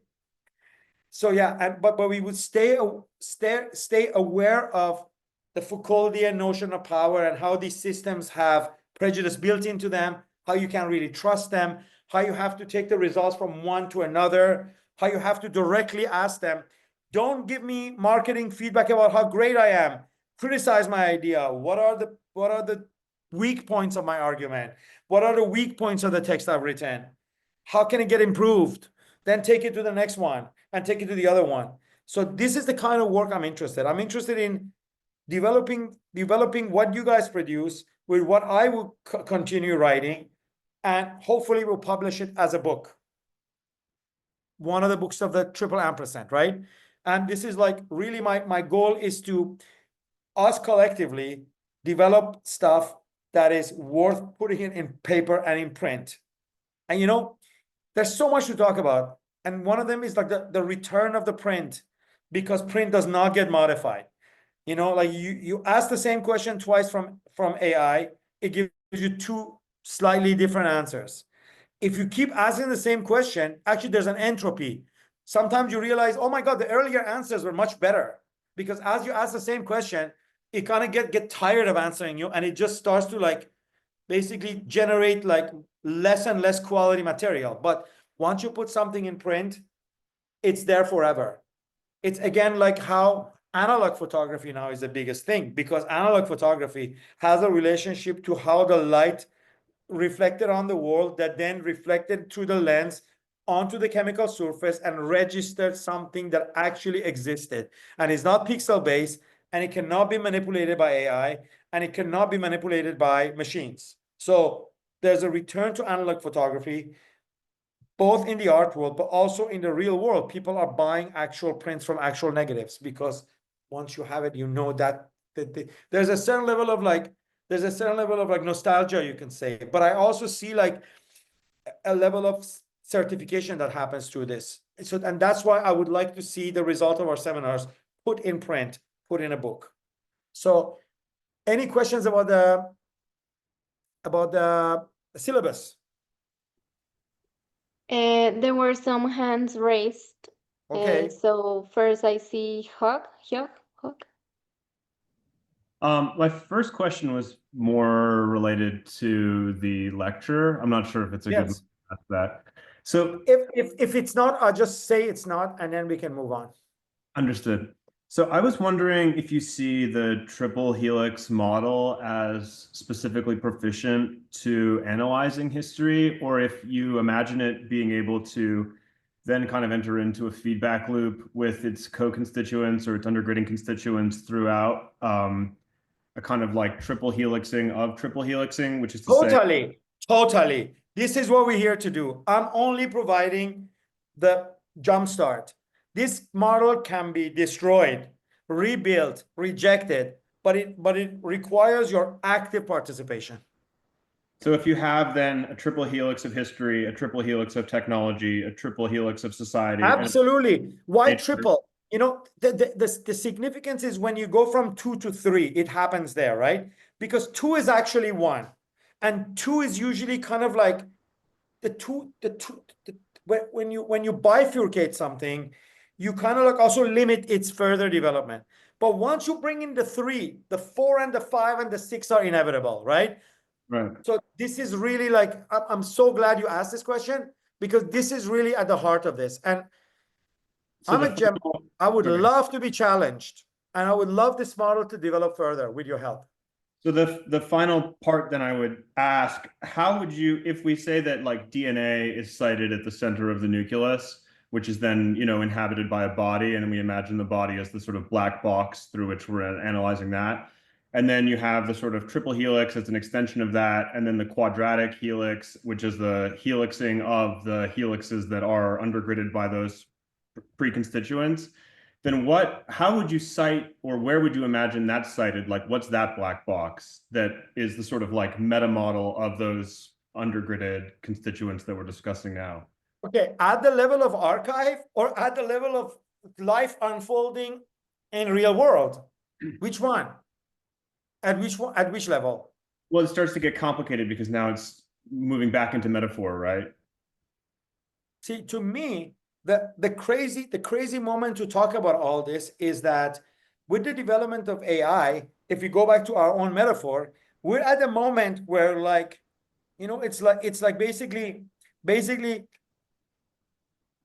the inhuman layer of AI is trying to send RNA, or basically destroy the membranes.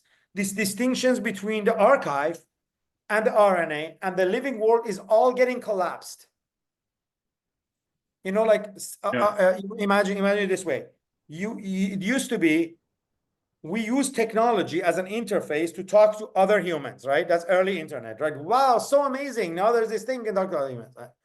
Then came the fact that, oh, we're using technology, but we're populating databases and we're starting to sort of like talk to machines and humans. So technology became something that we, as an interface, mediating our relationship with other humans and non-human agents, machines, right?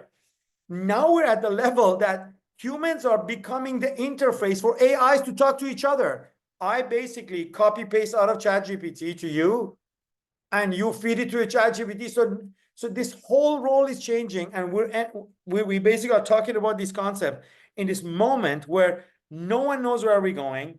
Like, you know, like I was just talking to an Israeli friend yesterday, and we talked about how Iranian propaganda machines and Israeli propaganda machines have forever changed the images of this 11-day war, because they've incorporated so much AI into it, and all the social media of pro-Israeli people and pro-Iranian people were just like passing on these AI doctored images of explosions in Tel Aviv or explosions in Tehran, and most of them were just unreal. And humans were basically just the agents of these AI tools that were kind of like building the stories of victory, and how all three parties claim victory based on some facts that are basically all doctored.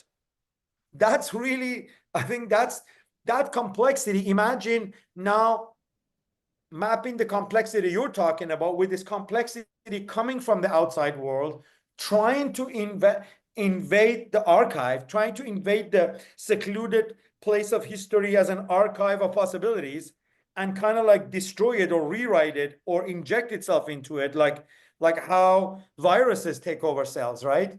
So yeah, so this is all like interesting, and these are the things that you should be writing about, you should be thinking about, and challenging me and the rest of the seminar with. You're the great person for the seminar. So the final question, which is perhaps more custodial, I'm just wondering now, are the weekly assignments, was it meant to be done independently? Like, were we meant to prepare a 500-word No, summary? as a group. That's why the constitution of the groups is very important. And the text you write, everyone should contribute to it as it develops. And with the help of AI agents, you can make it cohesive, you can reorder it, you can edit it, you can put it together. What So it wasn't meant to be done already.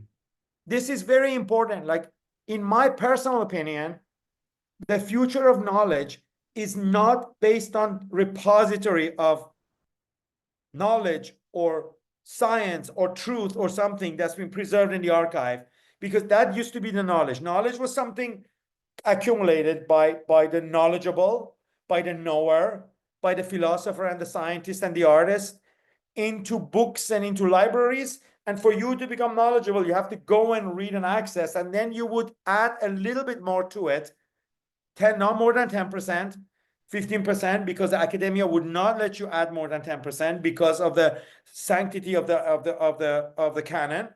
And then they will be call you part of the canon. You enter the canon that way. But to me, we're moving to a new model in which the questions you ask are the knowledge, because everything is out there. Apparently, all sorts of data every day is getting added. So if you're able to ask the right questions, prompt the right question, you will be able to develop genuine new knowledge. So it's all about that. And also, the distinction that AI makes, use of AI has created between original thought, original idea, and the technique of writing and poetry. AI is separating the two. All you need is good ideas, good questions, good ideas, and you can outsource the job of putting it into beautiful sentences to the machine. And that would speed up how groups can work together, how we can collectively work together and put together manuscripts that we want to produce like CCRU and hopefully get it to the print. Really, this is, I'm hoping, it's not up to me, it's up to how people who decide to stay in a seminar with me decide to participate and partake, but I'm dead serious about this project. And I think what we can come up with at the end of the seminar could be like really worthy of a printed book. And you know, I'm the organizer of the New Center, and if the work is good enough, I'm putting my mouth and my money behind it, and we're gonna like get the book out, and you will all be participants in the book. Yeah, let's put it that way. Thank you. Any questions about the syllabus? Then there is Lynn. She had her hand raised. Go ahead. I also had a question about the syllabus. So, when we are writing the text, do we write it on the topic of the texts which are scheduled for the session, or can we basically just elaborate further on the concepts that you talked about today with some regards to text, but not necessarily centered around them? I think you have to keep in mind the response to the text, because I want to but the text can be read with AI agents. You don't need to sit and read 50 pages, right? If you provide the text with proper questions, with proper prompts, you can do the reading with the help of the machine agent. But yes, I do want you to, basically, I want your question to arise with the interaction you have with the text. So the text for the next week, you take them as your starting point, but you can go as far as you want away from them. You don't have to stay faithful in the way that the Oxbridge model is faithful to basically responding to text in the classic sense. Yes. And one more question about the syllabus. So do we present the text each week, or does the group present something else on their time? No, the group present, the first group present first week, the second group present second week, and the third group present the third session. And but basically we are all writing the text for each session, but we are just presenting them. The group collectively produce the text for that session. Okay, I see. But the individual contribution is what you do at the end for the long essay of yourself. But the group presentations are collectively built. But I'm also open if some of you come forth and say, we want to do a final project as a group project, and then we can do it that way too. I see, thank you. Now, the reason why I'm cutting the class short this week is because I think the lecture was dense, and we would save the half an hour for the days that we have presentations, because today we don't have presentations, right? So instead of 2.5 hours, I would like to ask you basically 6 minutes, a little bit longer is okay, but I want to end it before 5:30, so we save the time for the sessions, which, based on my knowledge of all the seminars in the past of New Center, they all take too long to wrap up because of the presentations. So go ahead. Next question, please. Alina, you can go.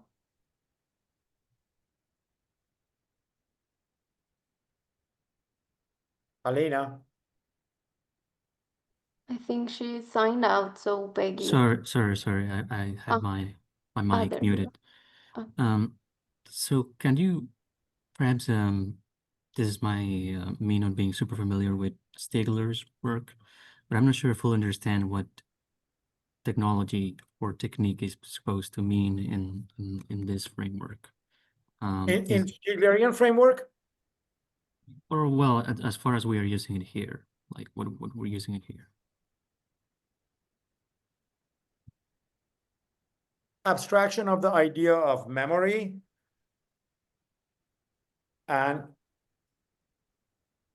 feedback loop communications.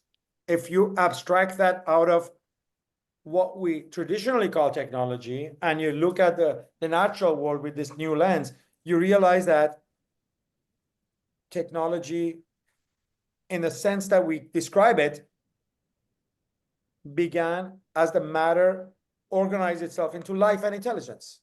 Very simple. Right.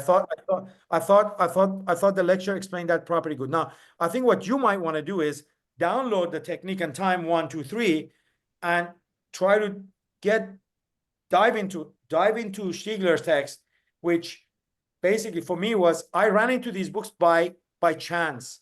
I was actually, because you know, in the university where I did my where you might curatorial masters, the sciences library is a building across the street from the humanities library. In a way, kind of like replicating the idea, the Sellar's idea of scientific image and a manifest image, right? So the humanities library had all the art books, all the continental philosophy, a lot of analytic philosophy, but nothing about science and nothing about technology in it. But because my topic of research was prehistory of cybernetics and understanding of technology in a way I was applying it to curatorial, I found myself most of the time in the other library too, which is like where the communication books and the theory books about communication and design stuff was all over there. And by chance, I ran into Stiegler's books in a shelf. And they open a new chapter in my understanding of what am I doing? What do I want to do for the rest of my life? And my chance encounter with those 3 volumes was like fundamental to my development. So that's why I think if you're really interested, especially the volume 1 is where he lays this all out. And I totally recommend, and I can even like send you the PDF because I think I have the PDF, but I also have the real books. So yeah, so I think once I share the lecture with you, probably by the end of the weekend, I will make the lecture available to the class because I want to go over it and maybe fix a couple of things. And then you use those page references. You can dig into the PDF of Stiegler, and I add the Stiegler text, all 3 volumes not as suggested readings, not as the real readings, because the real readings already are set for the seminar. Okay. Right. Yeah, that would be great. Thank you. Just Amazing. one quick clarification. Like at one point, because what's confusing to me is that it appears that life is fundamentally technology, right? But then you also at one point say something on the lines of technology is life proceeding by means other than life. So Yeah, how does because that- exactly, because you know what I mean? Like life has to, like, it's still based on chemistry, still based on minerals, and that's the inanimate. So Ah, okay. yeah, so in that sense, it has to, like, life has to replicate itself with non-living matter, which is like basically molecules. And yeah, like, and governed by the rules of physics, governed by the rules of chemistry, right? But you see, this is like the nature of this embeddedness, you know what I mean? Because life then becomes like a force that is, so what is life? And you know what I mean? Really important 2 books, both of them available. I intentionally didn't want to make them reading material because I think a lot of the stuff we discuss, you're going to find shortcut answer to a lot of them, especially for the first lecture, in these 2 books. I don't know if you know who is Blaise Aguilera. How many of you know Blaise Aguilera? Blaise wrote the text Model is the Message with Benjamin Bratton, which is the first text in the book that I put together.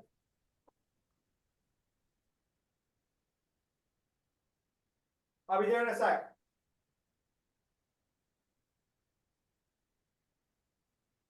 So that's the model is the message. It was a research project I started about in 2020.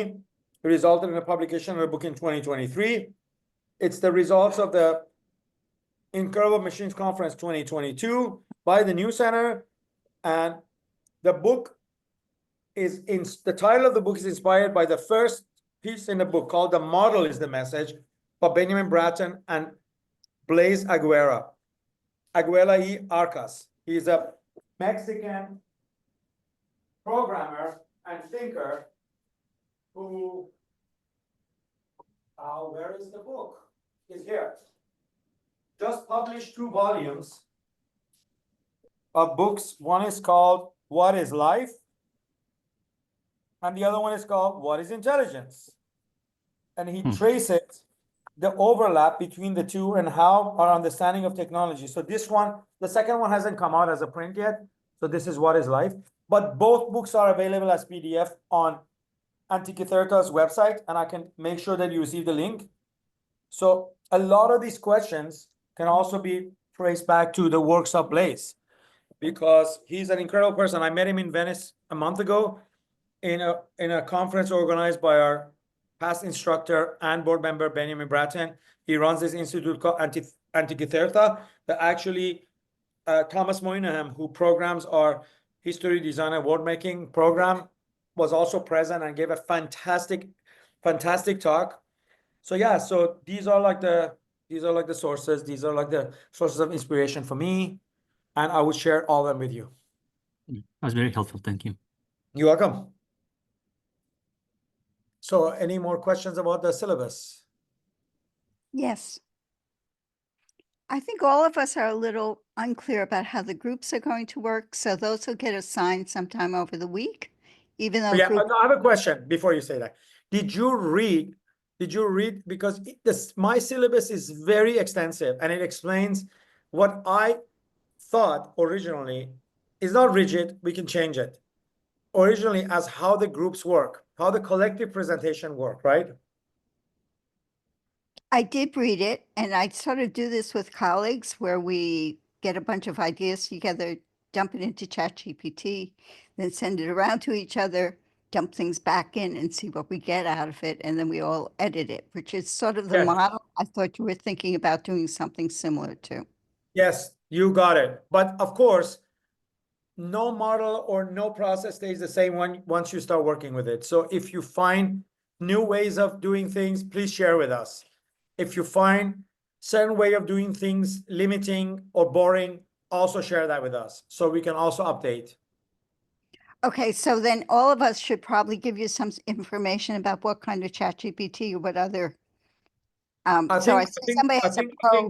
I think the groups, within the groups, you can have that discussion, but Okay. you think it's important we do it here right now? I don't think it is important to do it right now. No, I just think that we're all a little insecure. That's all. And We'll take care of you. Okay, all right, I'm done. Sorry, I've if just it's shared. Okay, no, you go. redundant. I was just going to say quickly. So none of the writing is done alone. If we've done a 500-word summary already of the first 4 texts, that was done in error. We weren't supposed to do that. We're supposed to do that moving forward with the group. Is that correct? I'm just wondering. Yes. Sorry. Okay.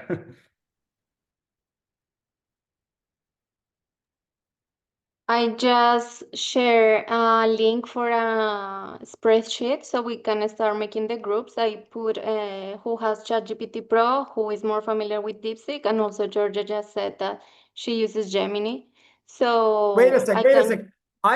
Okay, you know what I mean? Okay, before we go to the next one, I have to correct myself. I'm really sorry.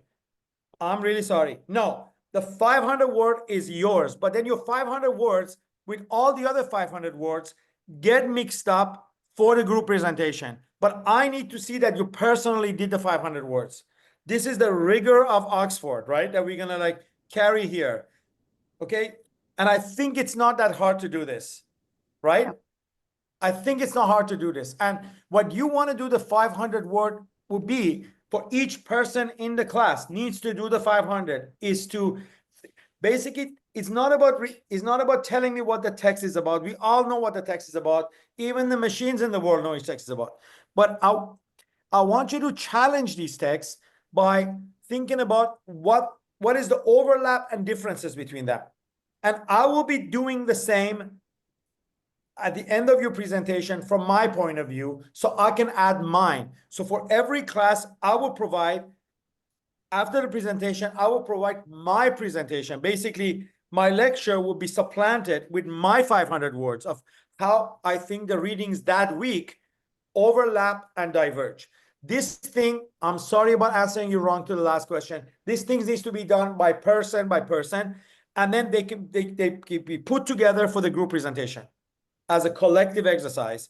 Once you feed, I don't know, 10% in a group, that's 5,000 words. Once you massage that into something, you end up with your presentation, which will be about 20 minutes, 15 to 20 minutes. 15 minutes means about 1,500 words.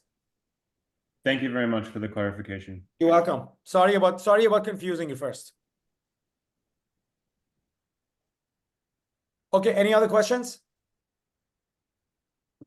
So we're going to have a folder to upload our 500 words? Absolutely. Your moderator will be tasked with helping you figure all that out. We also have student services to make sure your links work, that you have access, you have permission. And again, remember, this is like,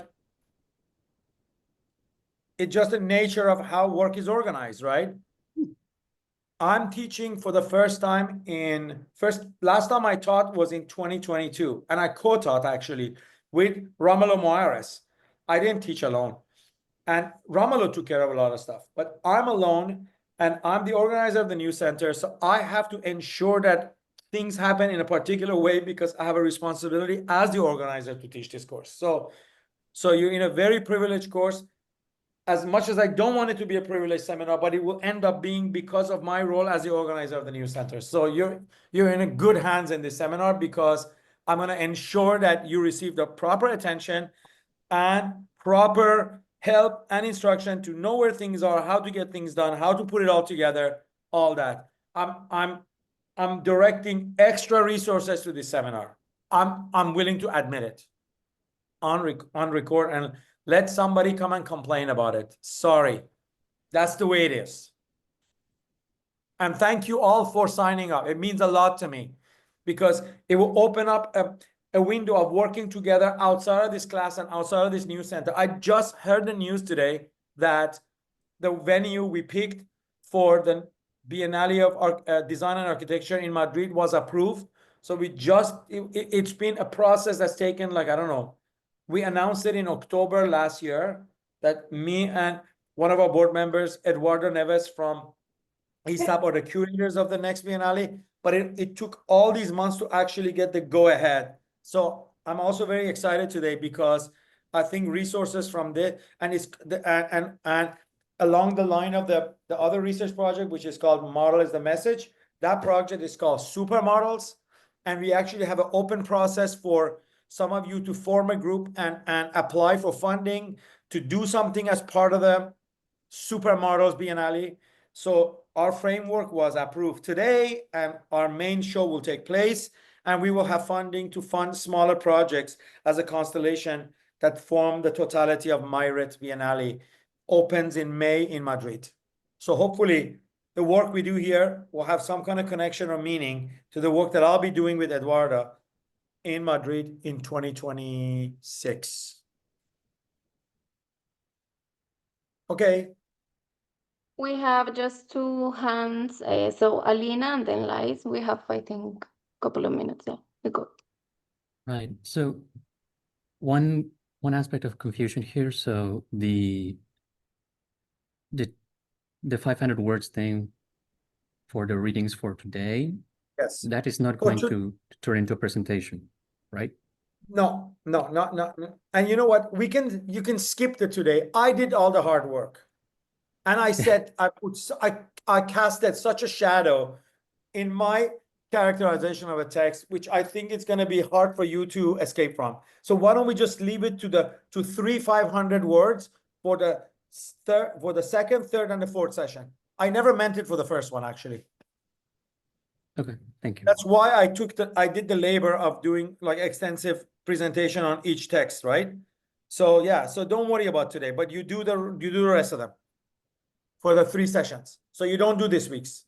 Next week, you send the 500 for the readings of the second week. And the third week, you have your 500 words for the reading of the third week. And the fourth session, you have it for the reading of the fourth week. And I would expect the readings to be handed before the seminar. Now, we're not going to be religious about it, but in proper universities, they are religious and you get marks knocked off your mark if you provide your 500-word commentary after the beginning of the session. You have to bring it to the session, print it, and have it, right? But we're not going to stay like that because some of you might be busy doing other stuff. But at the end of the fourth session, each of you will have 500 words for those 3 in-class seminars. And you also hopefully participate in a group presentation and you have your longer piece. Now, the way the longer piece works out and all that is negotiable. I'm not that strict, so we'll see. We can change it. You can think about it as a group and come and say, hey, this is not workable, and then we'll think about it together. Everything is just a proposition in case nobody else has a better one. I think it's more clear now. Thank you. Awesome. And Lace. Hello, Mohammad. Thank you for this seminar. I think it sounds really interesting, and I'm excited for it. And sorry to be repetitive. I'm just trying to organize my thoughts around, wrap my mind around what is written in the syllabus and what was discussed here just now. So we have the 500 words for each session that we will write it Three of down them, and do. not each session. The second, third, and fourth, not the first one. Only the three coming. Yeah, exactly. Yeah, that each of us are going to work on, and then we could collectively we will organize into a presentation, right? For each of yeah, the but only one sections. presentation you have to do. One collective presentation you do. Okay, so we work around in all three sessions, but collectively we only organize one presentation for each week, right? For each Yes, week. each week we'll have one extensive presentation by one group. So I made it easy instead of like multiple presentation. Each session, Okay, perfect. and you know what I mean? That has to also get figured out with the moderator. What group will do the next week presentation? What group will do the second one? And what group will do the third one? Perfect. And then also, finally, yes, Georgia, it will get updated in the syllabus. Thank you. It will get updated. Yes, yes. yeah, and then finally, with the final assignment, will it be collective assignment or an individual assignment? Because you mentioned that it should be. You know what I mean? I would love to see one big ass essay where where everything goes in, but let's see how people are open to that. Okay. The goal is to produce something that we can put in a book like this, right? Imagine that would be the most amazing thing we can do at the end.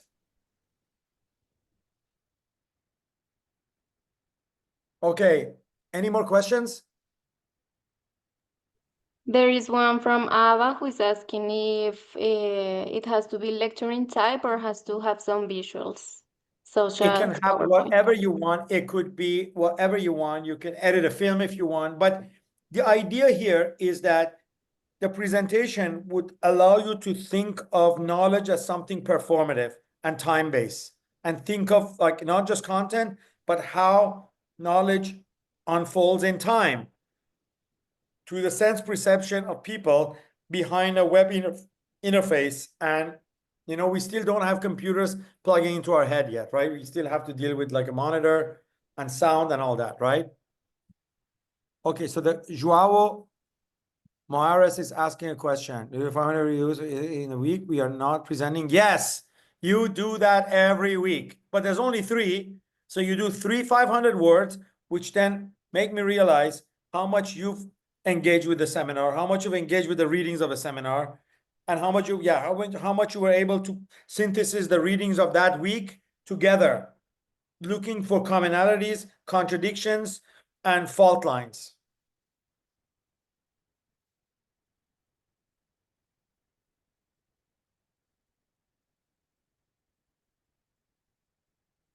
Okay, more questions? I guess not, right? No, I guess no. So we have 15 extra minutes. We're going to save at least 5 minutes per rest of the sessions, right? But I'm committed to give the time and space it needs for the material to develop, for presentations to be done, for my lectures to be done.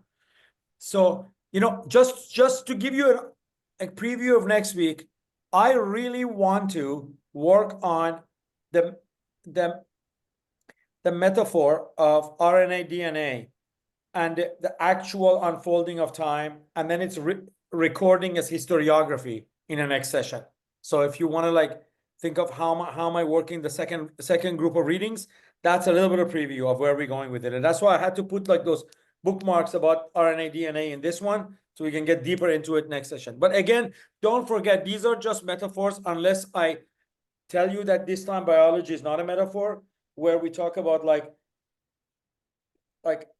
genetics as memory, and nervous system as actual like communication lines and all that. When it's not a metaphor, it's not a metaphor, but most of the time when we're using this is metaphor, and metaphors have limits, and we cannot mistake the metaphor for the model or for the reality. All that you have to keep in mind. Anyways, don't let me talk more because I can go on forever. Let's save the time for the second, third, and the fourth session. Do we want to close the recording? And we want to close? Are we ready to close?